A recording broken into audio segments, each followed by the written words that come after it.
Assalamualaikum warahmatullahi wabarakatuh. Saya Miss Riani dari kelas Biologi 1 semester 6, Fakultas Sains dan Teknologi UIN Sumatera Utara. Saya akan memaparkan sedikit pembahasan tentang anatomi dan fisiologi sistem reproduksi pada manusia.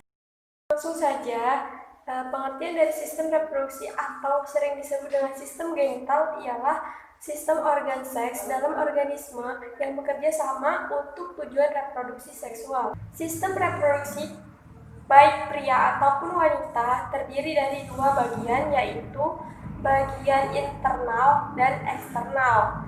Reproduksi atau perkembangbiakan merupakan bagian dari ilmu faal atau fisiologi. Selain itu, sistem reproduksi adalah sistem yang berfungsi untuk perkembangbiakan. Reproduksi ini juga merupakan bagian dari proses tubuh yang bertanggung jawab terhadap kelangsungan suatu generasi. Langsung saja, anatomi sistem reproduksi pada wanita terdiri dari alat atau organ eksternal dan internal. Sebagian besar terletak dalam rongga panggul. Fungsi dari sistem reproduksi wanita ialah dikendalikan atau dipengaruhi oleh hormon-hormon. Yang pertama adalah sistem reproduksi bagian eksternal. Pada bagian eksternal, yang pertama adalah mons pubis atau mons veneris. Mons pubis atau mons veneris merupakan jaringan lemak sukutan berbentuk bulat yang lunak dan padat serta merupakan jaringan ikat di atas cervix pubis. Mons pubis berperan untuk sensualitas dan melindungi cervix pubis selama koitus atau hubungan seksual. Yang kedua ada labia mayor. Labia mayor adalah dua lipatan kulit panjang melengkung yang menutupi lemak dan jaringan ikat yang menyatu dengan mons pubis. Labia mayor melindungi labia minor, meatus urinarius, dan introitus vagina atau lubang vagina. Yang ketiga ada labia minor. Labia minor terletak di antara dua labia mayor dan merupakan lipatan kulit yang panjang, sempit, tidak berambut, yang memanjang ke arah bawah, klitoris dan menyatu dengan foresheet. Keempat ada klitoris. Klitoris adalah organ pendek berbentuk silinder dan erektil, terdiri dari saput klitoridis yang terletak di bawah superior vulva dan corpus klitoridis yang tertanam di dalam dinding anterior vagina. Klitoris berfungsi sebagai feronom atau senyawa organik yang memfasilitasi komunikasi olfaktorius dan anggota lain pada spesies yang sama untuk membangkitkan respon tertentu. Dan yang kelima itu ada vestibulum. Vestibulum ini terdiri dari dua muara uretra, kelenjar parauretra atau vestibulum minus dan skene vagina dan kelenjar paravagina. Yang keenam ada vagina, yaitu dinding ventral dan dinding dorsal yang elastis. Merupakan ciri khas dari vagina itu sendiri. Dilapisi epitel squamosa berlapis, berubah mengikuti siklus haid. Fungsi vagina itu sendiri adalah untuk mengeluarkan ekskresi uretra pada haid, untuk jalan lahir, dan untuk kopulasi atau persetubuhan.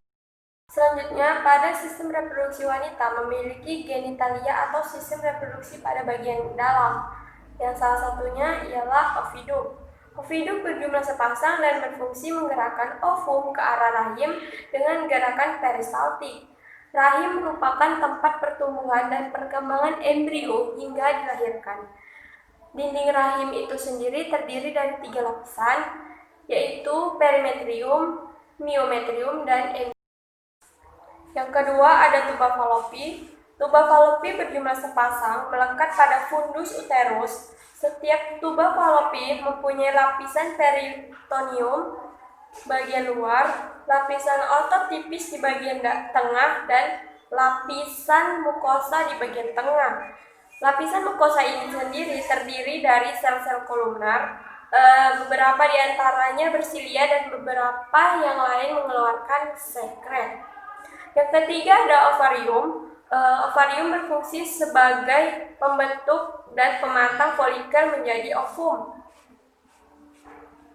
Ovarium itu sendiri berfungsi juga mengeluarkan hormon estrogen dan progesteron dan mengeluarkan telur setiap bulannya. Vagina merupakan suatu tuba berdinding tipis yang dapat melipat dan mampu meregang secara luas. Anatomi sistem reproduksi pria. Sistem reproduksi pria terdiri dari sistem genitalia internal dan eksternal. Pada sistem genitalia internal, yang pertama ialah testis. Testis sering disebut gonad jantan, berbentuk oval dan terletak di dalam kantung pelit atau skrotum. Testis terdapat di bagian tubuh sebelah kiri dan kanan. Fungsi testis ini sendiri ialah membentuk gamet-gamet baru, yaitu spermatozoa, dilakukan di tubulus seminiferus. Dan yang kedua, menghasilkan hormon testosteron yang dilakukan oleh sel intestinal. Yang kedua ada epididymis. Epididymis merupakan saluran berkelok-kelok di dalam skrotum yang keluar dari testis. Epididymis berjumlah sepasang di sebelah kanan dan kiri. Epididymis berfungsi sebagai tempat sekresi sperma dari testis, sebagai pematangan motilitas dan fertilisasi sperma, melekat dan mengentalkan dan serta menyimpan sperma. Yang ketiga ada vas deferens. Vas deferens atau saluran sperma yang biasa disebut ductus deferens merupakan saluran lurus yang mengarah ke atas dan merupakan lanjutan dari epididymis yang memiliki panjang sekitar 45 cm. Dan dimulai dari ujung bawah epididymis kemudian naik sepanjang aspek posterior testis. Vas deferens juga memiliki fungsi sebagai pembawa spermatozoa dari epididymis ke ductus ejaculatoris dan menghasilkan cairan semen yang berfungsi untuk mendorong sperma keluar dari ductus ejaculatoris dan uretra.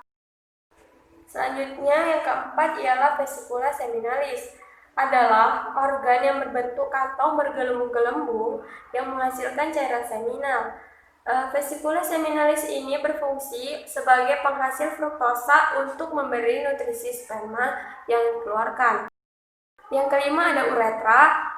Uretra merupakan saluran akhir reproduksi yang terdapat di dalam penis. Uretra berfungsi sebagai saluran kelamin yang berasal dari kantung semen dan saluran untuk membuang urin dari kantong kemih. Yang keenam ada kelenjar prostat, yang merupakan organ yang terdiri atas kelenjar-kelenjar tubular folear. Terletak di dalam kafum penis subperitoneal, dorsal cervix pubis, dilalui uretra pars scrotica yang berfungsi mengeluarkan cairan basah yang menetralkan sekresi vagina asam, memicu pembukaan semen untuk menjaga sperma tetap berada dalam vagina pada saat penis dikeluarkan. Yang ketujuh ada kelenjar Cowper. Kelenjar Cowper atau kelenjar bulbouretra merupakan kelenjar yang salurannya langsung menuju uretra, berfungsi mengeluarkan mucus untuk pelumasan. Ada sistem genitalia atau sistem reproduksi bagian eksternal pada pria. Yang pertama itu ada penis. Penis terdiri atas akar yang menempel pada dinding perut, badan, dan bagian tengah dari perut, dan grade penis atau ujung penis yang berbentuk seperti kerucut. Penis berfungsi untuk kopulasi atau hubungan antara alat kelamin jantan dan betina untuk memudahkan semen masuk ke dalam organ reproduksi betina atau saluran yang menyalurkan sperma ke vagina wanita. Yang kedua ada skrotum. Skrotum merupakan kantung berkulit tipis mengelilingi dan melindungi testis. Skrotum juga bertindak sebagai sistem pengontrol suhu untuk testis, karena agar sperma terbentuk secara normal, testis harus memiliki suhu yang sedikit lebih rendah dibandingkan dengan suhu tubuh. Skrotum juga berfungsi sebagai kantung kulit khusus yang melindungi testis dan epididymis dari cedera fisik dan pengatur suhu testis. Sistem reproduksi pada wanita dan pria dibantu oleh beberapa hormon. Pada pria, hormon yang berperan ialah yang pertama hormon testosteron. dihasilkan oleh sel interstitial yang terletak di antara tubulus seminiferus. Hormon ini berfungsi sebagai penempatan testis, perkembangan seks primer dan sekunder pada pria, di sana pembesaran pada penis, testis, dan skrotum, serta FSH, berfungsi untuk mempengaruhi dan merangsang perkembangan tubulus seminiferus dan serta sertoli untuk menghasilkan ABP atau protein pengikat endogen yang memacu pembentukan sperma. Ketiga ada LH, berfungsi mempengaruhi dan merangsang sel interstitial agar mensekresi hormon testosteron. Dan yang terakhir ada hormon gonadotropin, di mana kelenjar hipofisis anterior menghasilkan dua macam hormon, yaitu LH dan FSH. Tidak hanya pada pria, ternyata sistem reproduksi pada wanita juga dipengaruhi oleh hormon. Yang pertama ialah hormon estrogen. Estrogen mempengaruhi organ endokrin dengan menurunkan sekresi FSH. Hormon ini juga berpengaruh terhadap organ seksual lain, antara lain pembesaran ukuran tuba falopi, uterus, vagina, pembesaran pengendapan lemak pada mons veneris pubis, dan labia, serta mengawali pertumbuhan mamai. Dan pengaruh lainnya adalah kelenjar mamai berkembang dan menghasilkan susu, tumbuh dengan cepat, dan tumbuh rambut pada pubis dan aksila. Yang kedua ada hormon progesteron, di mana progesteron berpengaruh sebagai anti-etrogenik pada sel-sel miometrium. Efek progesteron terhadap tuba falopi adalah meningkatkan sekresi dan mukosa. Pada kelenjar mamai akan meningkatkan perkembangan lobulus dan alveolus kelenjar mamai, kelenjar elektrolit, serta meningkatkan sekresi air dan natrium. Yang ketiga itu ada FSH atau follicle stimulating hormone, di mana FSH ini dibentuk oleh lobus anterior kelenjar hipofisis. Pembentukan FSH ini akan berkurang pada pembentukan atau pemberian estrogen dalam jumlah yang cukup, seperti pada saat kehamilan. Yang keempat itu ada luteum hormone atau LH, di mana LH bekerja sama dengan FSH untuk menyebabkan terjadinya sekresi estrogen dari folikel de Graaff. LH juga menyebabkan penimbunan substansi dari progesteron dalam sel granulosa. Dan yang kelima atau terakhir ada prolaktin atau iotetropin hormon atau LTH, di mana hormon ini berfungsi untuk mempertahankan produksi progesteron dari korpus ioteum. Selanjutnya ada spermatogenesis. Proses pembentukan sperma terjadi di dalam testis dan dipengaruhi oleh hormon FSH, LH, dan testosteron. Mula-mula, spermatogonium atau 2N tumbuh menjadi spermatosit primer, yang selanjutnya spermatosit primer membelah secara meiosis menjadi dua spermatosit sekunder pada meiosis pertama. Dan pada meiosis kedua, spermatosit sekunder membelah menjadi spermatid, dan spermatid mengalami metamorfosis menjadi spermatozoa yang bersifat haploid. Spermatid mengalami metamorfosis menjadi spermatozoa yang bersifat haploid. Selanjutnya, spermatogenesis menghasilkan 4 spermatozoa fungsional dari satu spermatosit primer. Oogenesis. Proses pembentukan ovum terjadi di dalam ovarium dan dipengaruhi oleh hormon FSH dan LH. Mula-mula oogonium tumbuh menjadi oosit primer. Selanjutnya, oosit primer membelah secara meiosis menjadi satu oosit sekunder dan satu polosit pada meiosis pertama. Pada meiosis kedua, oosit sekunder membelah menjadi satu ootit dan satu badan polosit. Oogenesis menghasilkan ovum fungsional dan 3 polosit yang mati dari satu oosit primer. Jika pada waktunya sel telur akan melepaskan diri dari ovarium menuju ke tuba falopi, inilah yang disebut ovulasi. Apabila sel ovum tidak dibuahi oleh sperma, maka wanita tersebut akan mengalami menstruasi. Kelainan pada sistem reproduksi.